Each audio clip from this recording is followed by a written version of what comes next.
नमस्कार भक्तांनो, श्री स्वामी समर्थ. हर हर महादेव. पहिला श्रावण सोमवार.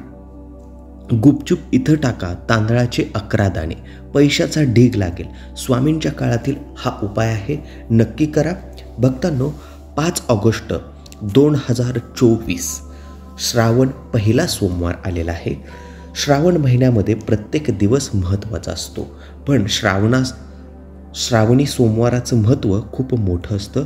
श्रावण महिना हा शिवपूजनासाठी खूप महत्त्वाचा असतो. तर भक्तांनो, पहिल्या श्रावण सोमवारी आपल्याला तांदळाच्या 11 दाण्यांचा उपाय करायचा आहे. कशा पद्धतीने हा उपाय करायचा, कुठं फेकायचे 11 दाणे, चला तर पाहूया याबद्दलचा सविस्तर व्हिडिओ शेवटपर्यंत पहा. कमेंटमध्ये हर हर महादेव लिहायला अजिबात विसरू नका. यासोबतच श्री स्वामी समर्थ लिहायला विसरू नका. आणि व्हिडिओ कसा वाटला ते देखील आम्हाला कमेंटमध्ये नक्की सांगा. तर भक्तांनो, पवित्र श्रावण महिन्यामध्ये वातावरण एकदम हिरवळीने भरलेलं असतं. पाऊसकाळ सुखाचा झालेला असतो आणि हा महिना भगवान शिवशंकरांना, माता पार्वतीला अत्यंत प्रिय असा हा महिना आहे. या महिन्यामध्ये भगवान शिवशंभूची, शंकराची केलेली पूजा ही विशेष फलदायी असते. सर्व इच्छा पूर्ण करणारी ही पूजा असते. या काळात आपण भगवान शंकरांना मागेल ते आपल्याला मिळत असतं. एवढे भोलेनाथ प्रचंड आपल्याला कृपाशीर्वाद देत असतात. या काळात आपण भगवान शंकर पार्वतीची दोघांची पूजा एकत्र करायची आहे. यामुळे आपल्या सर्व आर्थिक अडचणी, यासोबतच आपल्या संसारामध्ये होणाऱ्या ज्या काही अडचणी आहेत त्या सर्व अडीअडचणी दूर करण्यासाठी भगवान शंकर पार्वती आपल्याला मदत करत असतात, आपल्याला कृपाशीर्वाद देत असतात.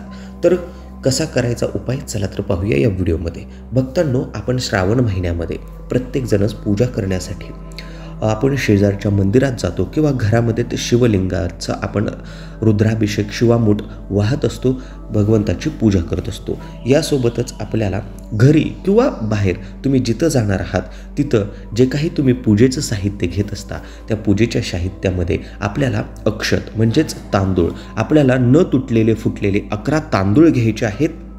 बेलपत्र आपण घेतच असतो.